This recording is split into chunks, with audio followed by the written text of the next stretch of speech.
લાલચપુરી બલા નોકરીની લાલચમાં આવી સુરેન્દ્રનગર જિલ્લાના 5 અને ધોળકાનો 1 અને એક તારાપુરનો ઉમેદવાર સહિત 7 ઉમેદવારો ફસાયા હતા। કહેવાય છે ને કે લાલચ બુરી બલા છે। તેવી જ રીતે ઘટના સામે આવી છે। નોકરીની લાલચમાં આવી સુરેન્દ્રનગર, ધોળકા, તારાપુર સહિતના વિવિધ શહેરોમાંથી 7 લોકો પાસેથી વ્યક્તિ દીઠ 3 થી 4 લાખ લીધા હતા। આરોપીઓએ નકલી સહી સિક્કા સાથેના બોગસ નિમણૂક પત્રો આપ્યા હતા। કુલ 35 લાખની છેતરપિંડી કરવામાં આવી છે।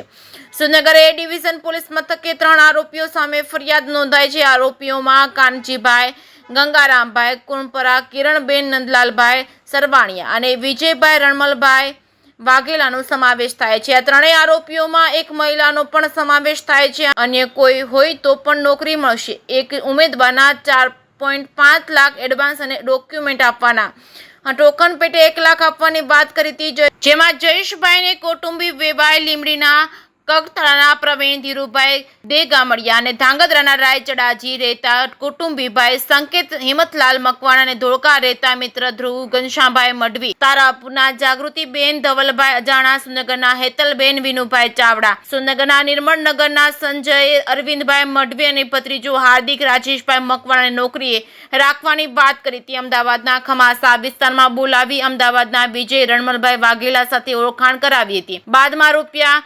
32.10 લાખ રોકડા અને 3.5 લાખ ઓનલાઈનના 7 ઉમેદવારોને આપ્યા હતા। બદલામાં 7 ઉમેદવારોના લેટર અપાયા હતા। ત્યારબાદ એએમસીમાં નોકરીનું મેરિટ લિસ્ટ બહાર પડતા એક પણ નામ હતું નહીં, જેમાં તપાસ કરતા લેટર બનાવટી હોવાનું સામે આવ્યું હતું। આથી જયેશભાઈ કાનજીભાઈ કુણપરા અને કિરણ સરવાણિયા અને વિજય વાઘેલા સામે ડિવિઝન પોલીસ મથકે છેતરપિંડીની ફરિયાદ નોંધાવતા પીએસઆઈ બીકે મારુડા સહિતનાઓએ આરોપી કાંજી કુણપરાને દબોચી લીધો હતો।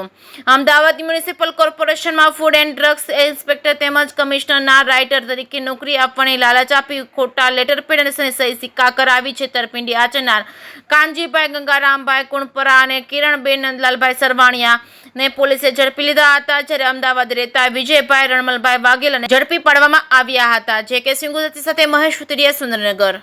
સુરેન્દ્રનગર જિલ્લાના Surendranagar city A division police station વિસ્તારમાં એક ફરિયાદી જયેશકુમાર બાબુભાઈ મકવાણા આવેલા હતા। તેમણે એક ચોંકાવનારો ખુલાસો કરેલો છે, જેની અંદર Surendranagar city A division police સ્ટેશનમાં ભારતીય ન્યાય સંહિતાની કલમ 318, 336, 38, 340 અને 61 મુજબ એફઆઈઆર નોંધવામાં આવેલી હતી। આ સમગ્ર જે ગુનો છે તેની હકીકત એવી છે કે જે આ ફરિયાદી છે જયેશકુમાર બાબુભાઈ મકવાણા, તેમને કાનજીભાઈ ગંગારામભાઈ કુણપરા કે જેઓ સુરેન્દ્રનગરના રહેવાસી છે અને કિરણબેન નંદલાલભાઈ સરવાણિયા જેઓ પણ સુરેન્દ્રનગરના રહેવાસી છે, આ બંને વ્યક્તિઓને ઓળખતા હતા અને કાનજીભાઈ જે છે એ ફરિયાદીના જૂના વિદ્યાર્થી હતા। આથી તેઓ એકબીજાના સંપર્કમાં હતા। ત્યારબાદ કાનજીભાઈ ગંગારામભાઈ કુણપરા અને કિરણબેન નંદલાલભાઈ સરવાણિયા તે જે આ કામના જે ફરિયાદી જે છે જયેશભાઈ, તેમને તેમની પ્રાઇવેટ હોસ્પિટલ કે જ્યાં તેઓ નર્સિંગ સ્ટાફ તરીકે નોકરી કરી રહ્યા છે ત્યાં તેમને મુલાકાત કરેલી હતી અને તેમણે ફરિયાદીશ્રીને એવું જણાવેલું હતું કે તેઓ બંને સેનેટરી ઇન્સ્પેક્ટર અને જુનિયર ક્લાર્ક તરીકે અમદાવાદ મ્યુનિસિપલ કોર્પોરેશનમાં ફરજ બજાવે છે અને આથી તેમનું અમદાવાદ મ્યુનિસિપલ કોર્પોરેશનમાં સેટિંગ છે અને જો તમારે કોઈને નોકરી અપાવી હોય તો અમને જાણ કરજો, અમે સેટિંગ કરાવડાવી દઈશું। તો આ પ્રકારની હકીકત જાણવા મળેલી હતી। ત્યારબાદ ફરિયાદીએ અલગ અલગ કુલ 7 ઉમેદવારોને આ બાબત વિશે માહિતી આપેલી હતી અને અલગ અલગ કુલ 7 ઉમેદવારોએ આ જે આરોપી જે છે કાનજીભાઈ અને કિરણબેન તેમનો સંપર્ક કરેલો હતો અને કુલ 35 લાખ અને 15,000 રૂપિયા જેટલા તેમને આપેલા હતા ફૂડ એન્ડ ડ્રગ ઇન્સ્પેક્ટર તરીકે નોકરી લેવા માટે અને મ્યુનિસિપલ કોર્પોરેશનના કમિશનર સાહેબના રાઇટર તરીકે નોકરી લેવા માટે।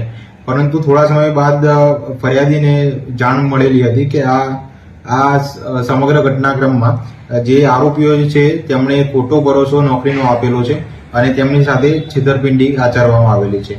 આથી ફરિયાદીએ આ બાબતનો ગુનો સિટી એ ડિવિઝન પોલીસ સ્ટેશનમાં નોંધેલો છે।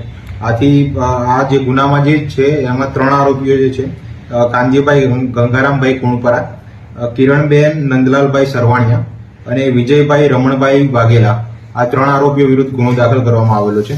વધુમાં એવું જણાવવામાં આવે છે કે જે આ વિજયભાઈ રમણભાઈ વાઘેલા જે છે તેમણે અમદાવાદ મ્યુનિસિપલ કોર્પોરેશનના ખોટા લેટર પેડ ઉપર નોકરી આપવા માટેના જે નિમણૂક પત્રો હોય છે તેને ઉપર ખોટા લેટર પેડ ઉપર બનાવીને ખોટા ઓર્ડર જે 7 ઉમેદવાર છે તેમને પણ આપેલા છે.